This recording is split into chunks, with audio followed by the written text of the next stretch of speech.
Welcome back, my brave and beautiful humans, to another episode of Soul Hygiene. I have my wonderful new friend today. I'm super excited to have him on this show.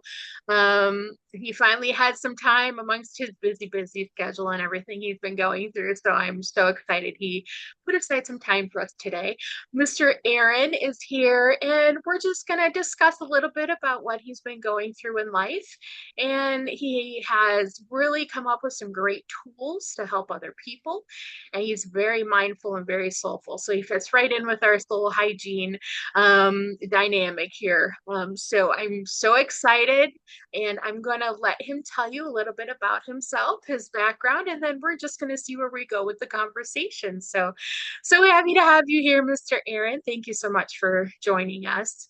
Happy to be here. I'm big on tangents. It happens. So if I go down a rabbit hole, pull me back. But I was just thinking about something before we start recording. You said you'll follow me for a few years, and I've actually been following you too. And I never knew that we had so many mutual friends, right? And we were part of a private organization together. I didn't even Yeah. know that. So small world where like attracts like, and I'd loved finding that part out. So Yes, for sure. about me, I'll try to keep this. I've had a pretty crazy life, so I'll try to keep it as summarized as I can. I started out just loving music, and music was basically still a big part of me. And you could say it was what I resonated with most, and it was my greatest form of expression and everything. So very young, started out with music. And I exclusively did music for 25 years and did extensive touring. I've written in 8 different genres. And I say 8 because technically I would say 5, but then there's 3 different genres in rock. So it depends on who you ask, right? But rock and Yeah. country and pop and hip hop and then rap rock. Like I was really good friends with Chester Bennington from Linkin Park, so did a lot of work with him. So I did that for many years. I still do music. I haven't toured since probably 2009, 2010.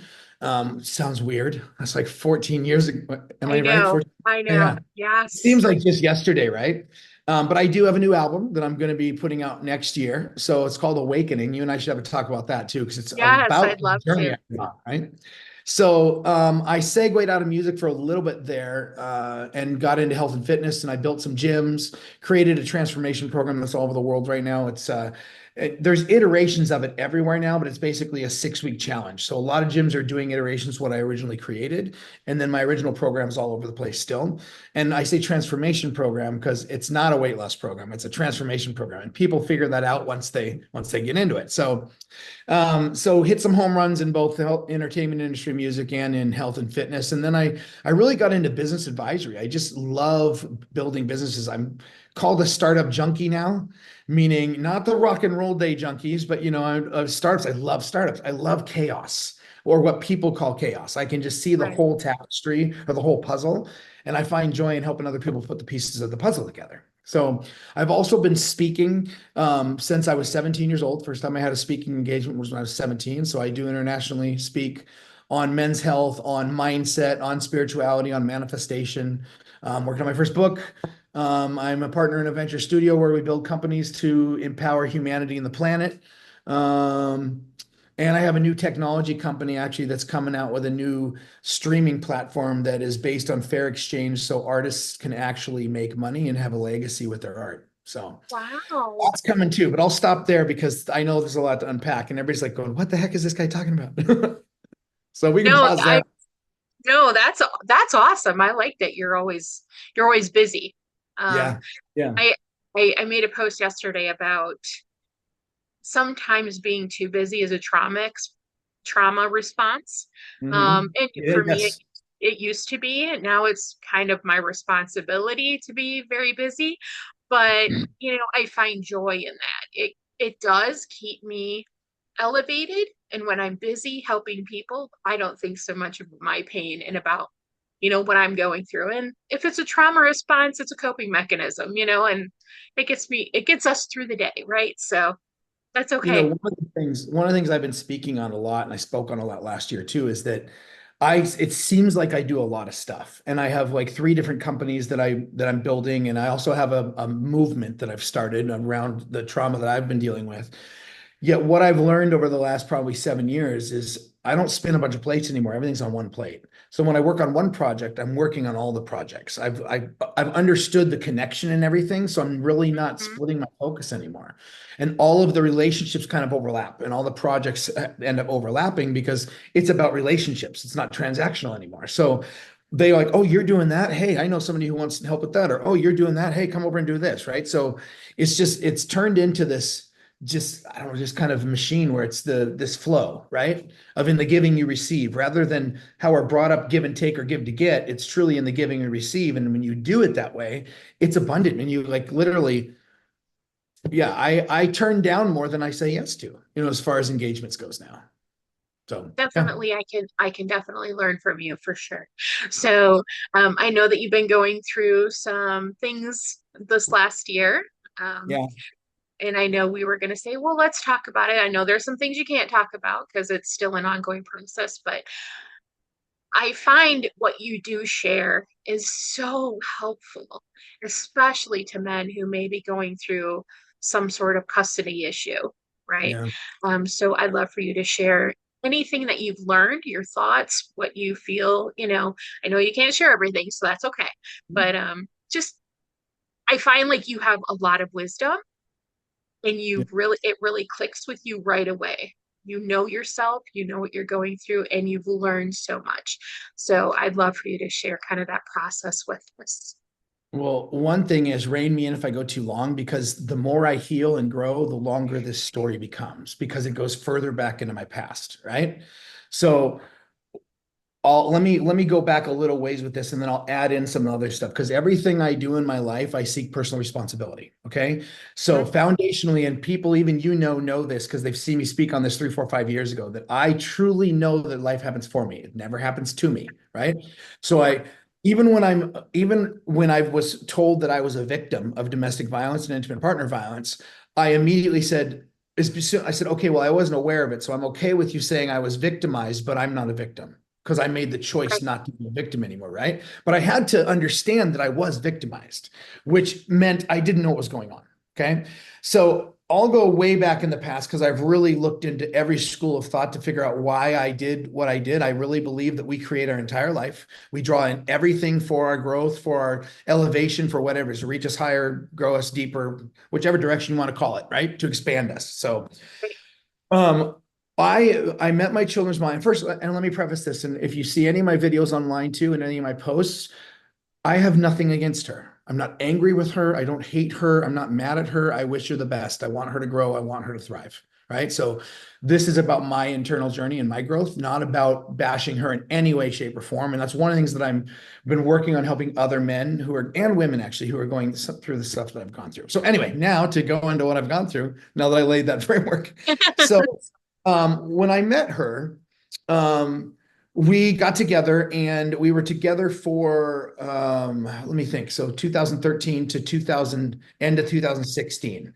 I ended up leaving in the end of 2016 for only a couple of the reasons, meaning they were all there, but I wasn't aware of them back then. And I'll get into that a little bit deeper.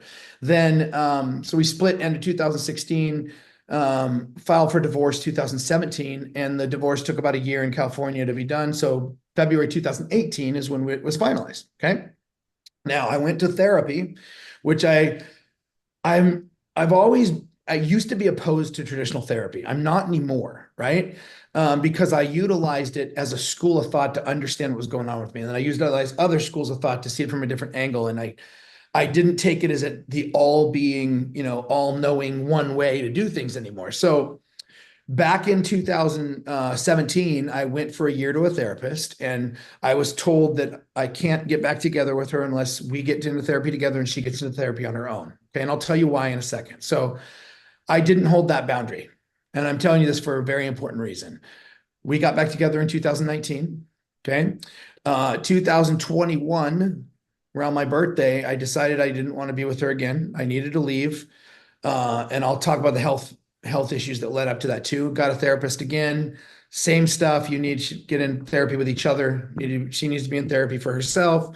And they even suggested that I live away from home 3 days a week so I could decompress and heal and then come back 4 days a week. Didn't hold the boundary. Okay. So then November 3rd of last year, I finally left.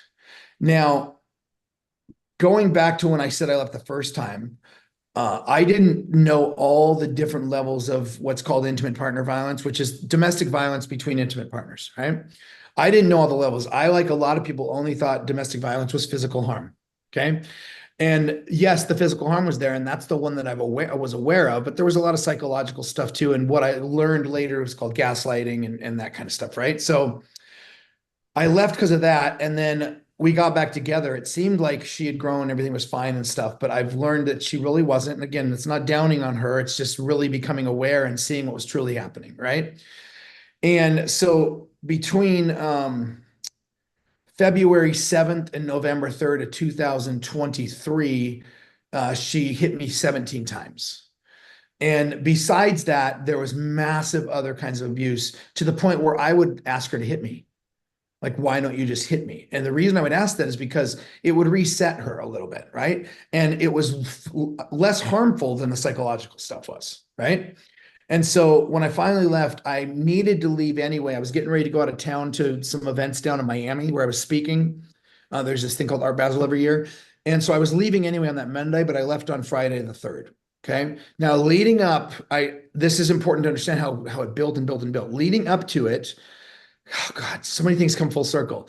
I had spoken in Atlanta, brought the family, which there was a lot of, it was a horrible, I was almost dead, basically. I know I'm jumping around here, but back to 2021, I had a heart attack, kidney failure. My blood pressure was so high, I was on 5 different medications. I've since learned between the doctors and the psychologists and psychiatrists that was all due to trauma and stress.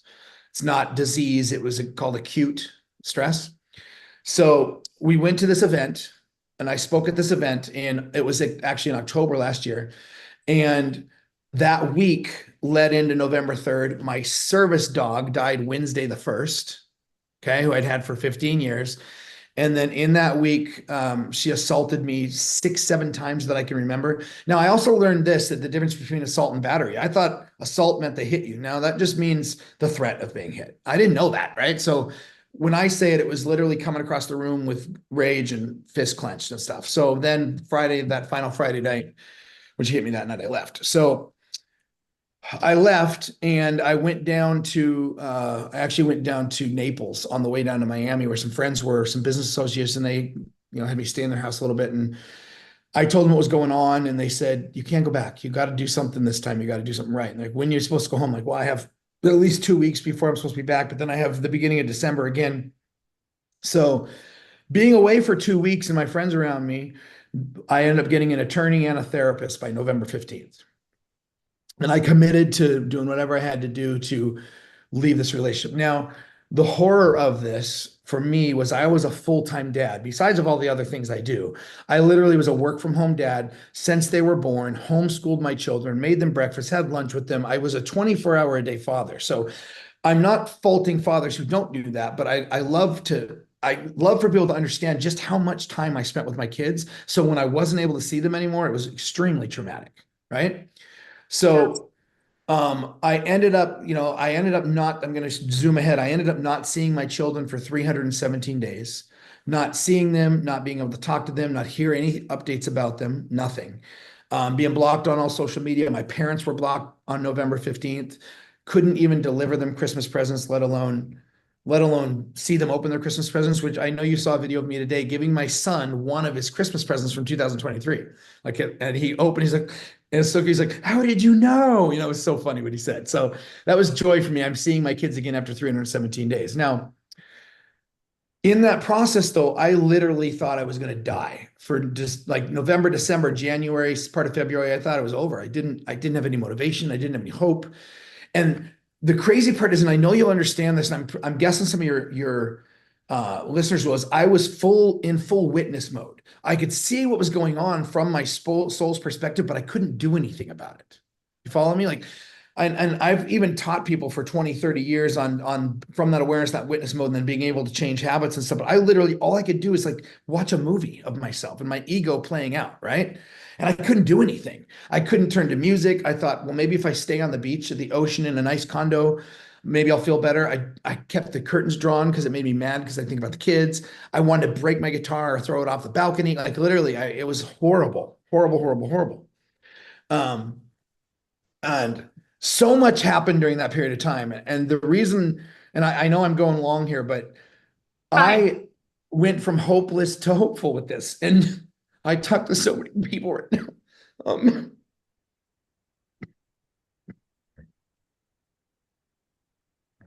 who are still hopeless with this. And I had to just allow myself to be hopeless, like literally stop resisting the hopelessness and kind of settle into it and not resign to it, but say, I'm going to just be hopeless. And when I did that, it started to lift, right? So instead of trying to decompress the energy by watching too much Netflix or eating a big meal or something that I love to eat, I ended up starting to release it and just picture it floating out of me, or balloons, putting it in a balloon, watching a balloon float away. So I couldn't see it, in my mind, right? And the other piece is, and then I'll stop. The biggest part of this is like, I wasn't able to see my kids. I was a full-time dad. I didn't even get any updates of them.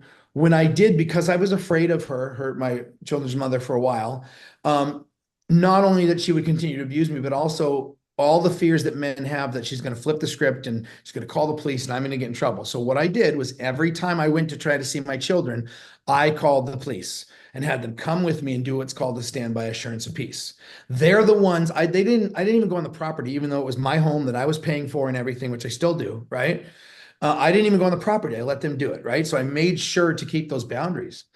And just to round this out in summary, she filed a total of 12 false allegations with Child Protective Services, or in Florida, it's called Department of Children and Families. All of them were thoroughly investigated and the cases were closed completely, right? Because there was nothing there.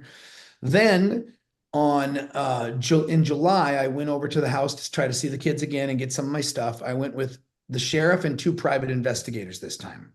There's a reason for that we can unpack it a little bit of time, but they can help more than a sheriff can right now. So, and I also wanted video and everything, right? I wanted to make sure there was no chance that any lies she told could be literally, I wanted the proof that wasn't.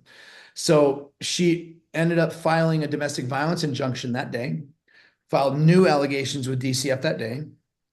Um, she ended up getting a hearing for the domestic violence injunction on August 28th. So July 8th, she filed that the hearing was August 28th. I didn't know what this meant until the hearing, but they did not give her the temporary restraining order. But they did calendar a thing. So when the sheriff told me, he's like, there's no order in place. There's nothing that says you can't go over there. I would advise you don't, but there's nothing that says you can't, right?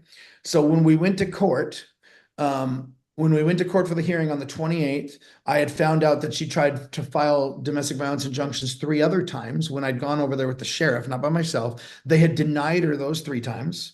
The fourth time, the judge said, "What's going on?" and decided to calendar a hearing, but didn't give her the injunction. It was, of course, dismissed at the hearing. Okay. So 5 days later, I saw my kids. Now, the things that suck really quickly. I live in a town where everybody knows the family law system. It is a broken system. And I can talk about whether it's this episode or we can talk later. I'm working on literally changing the laws in family law. Um, and where I live, there was 2 judges for family law, but the attorney she got was the ex-wife of one of the judges. So he had to recuse himself. So there's only one judge that can hear the case. Now, the positive on that, because I live in a small town of Florida, the judge that heard the DVI case is the same judge as the family law case. So he saw what was going on and he said he hasn't seen his children. What's going on here, right? Like, so I say that because things are moving in the right direction now. I got all the false allegations. Yeah, it sucked. I was scared. I thought everybody's going to believe her. I had 3 death threats. I was literally verbally assaulted by all my neighbors and multiple people in the neighborhood. I was the chairman of the local chamber of commerce. I had to step down, right? Because I couldn't go into town. But everything's moving in the right direction because I stood my ground and believed that the truth will prevail, even though everybody around me would say, and this is true, there's truth to them saying, oh, the family law system is broken and they favor women and men are discriminated. That's all true. But I chose not to sit in that energy. So when I say there's hope, there's hope. Now, do I see my kids all the time yet? No, I only see them at soccer practice at the moment. Should I be able to? Yes, because there's a 50-50 agreement in place where we have both equal legal and equal physical custody of our kids. There's no time sharing to one parent and custodial. We both have custody, but she's still violating it. So that's for court. That's a contempt of court, but that'll come. But right now I'm seeing the kids, and I'll stop because I probably just talked for like 20 minutes. You're fine. You're I fine. tell you, the I story gets longer as I heal more, you know? No, but I mean, mine does too. That's why I started the podcast, right? So I can share what I've learned through my years, but it hurts my heart. I mean, I cry with you. Like my heart breaks for you. I can't imagine as a mother being away from my kids that long and not having any communication. It just, I guess, through this whole ordeal, what would you say are like two things that you really learned that you are taking with you in the future for, what you're going through, and how can those things that you've learned um, help other men who are going through this? Wow. I'd say one thing I've really learned is that I didn't have boundaries.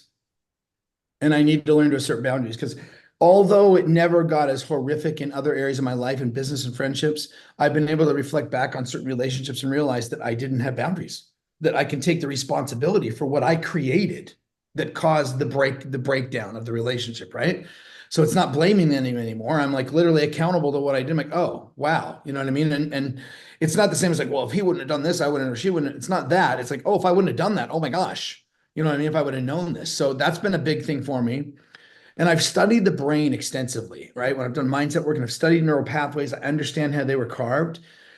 The one thing I found a little freedom in was understanding when basically the first 3 to 5 years of your life, your neural pathways are carved by your parents. My mother is narcissistic. So I learned to recognize love as narcissistic abuse.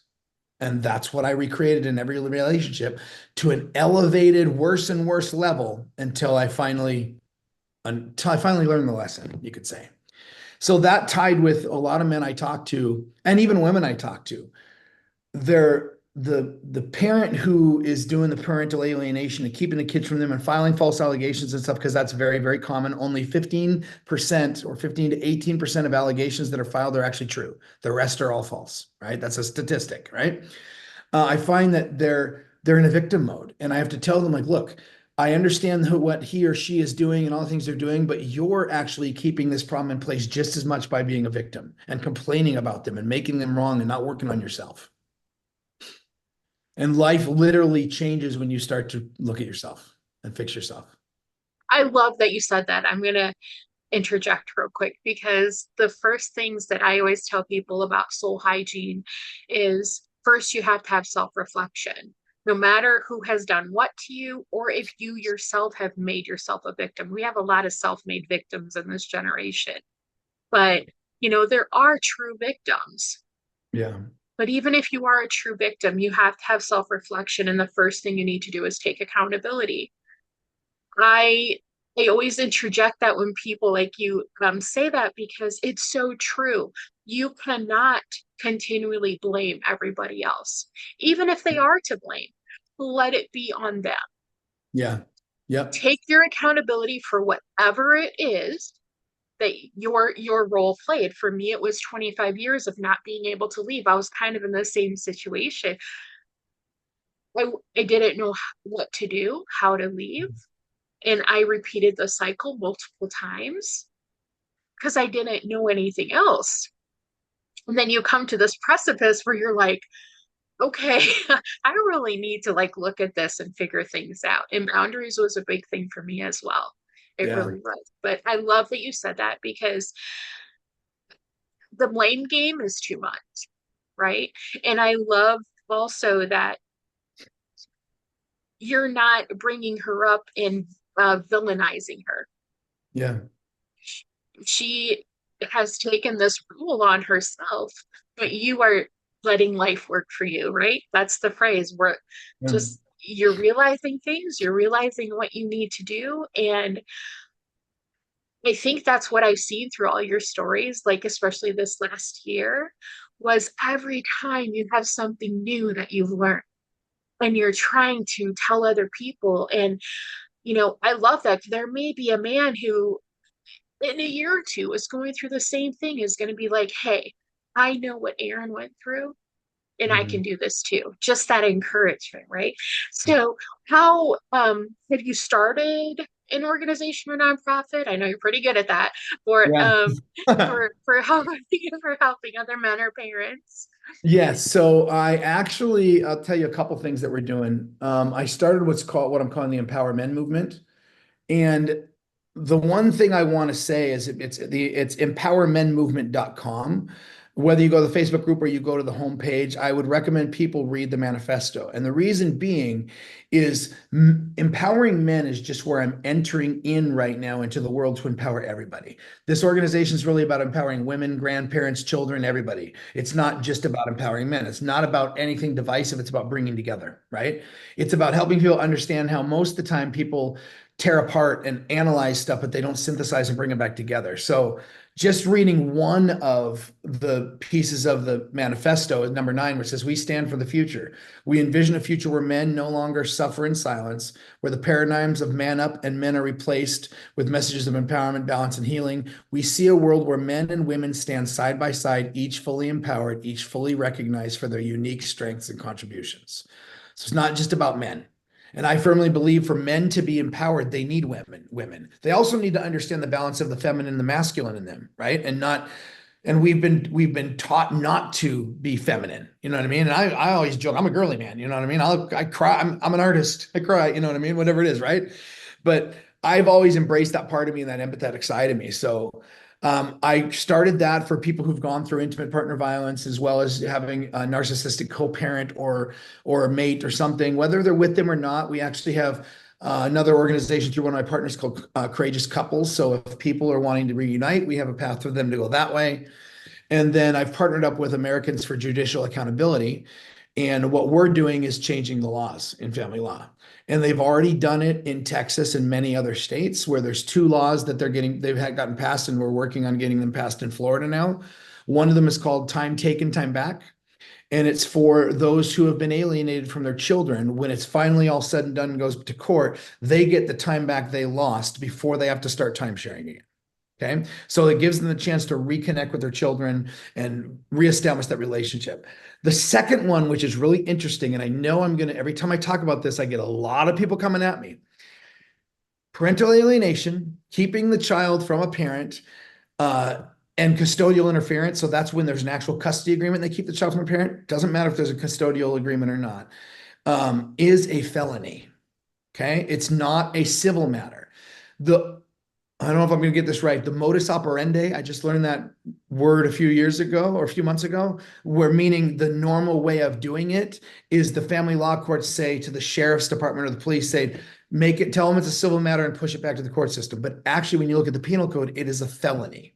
Okay. So it's not right what they're doing in saying, oh, it's a civil matter, we can't do anything. So when I would take the sheriffs over with a friggin' custody agreement in my hand, I said friggin'. Okay. Anyway, sorry. With a custody agreement in my hand, they'd say, well, we can't do anything because it's a civil matter. Technically, that's not true. They're actually breaking the law. Now, again, they don't do anything about it because there's a lot of laws that I found out that way. So what has been proposed and is going through in Texas that we're working is a 3-strike rule on this. Okay. So because it's tough, a judge doesn't want to put a parent in jail. I get it.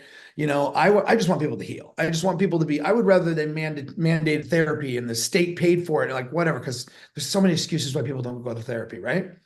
But Yeah. what it is instead of having to have the sheriffs file a police report and DCF and get involved, all this kind of stuff, the law will state that if there's a custodial agreement in place or not, one parent is keeping the children from the other parent, no reports need, nothing like that. It's a first offense $500 fine, as long as there's no injunction in place. So if there's a domestic violence injunction or a something through CPS injunction, then it doesn't apply. But if there isn't, which there wasn't in my case ever, second time $500, third time mandatory jail time.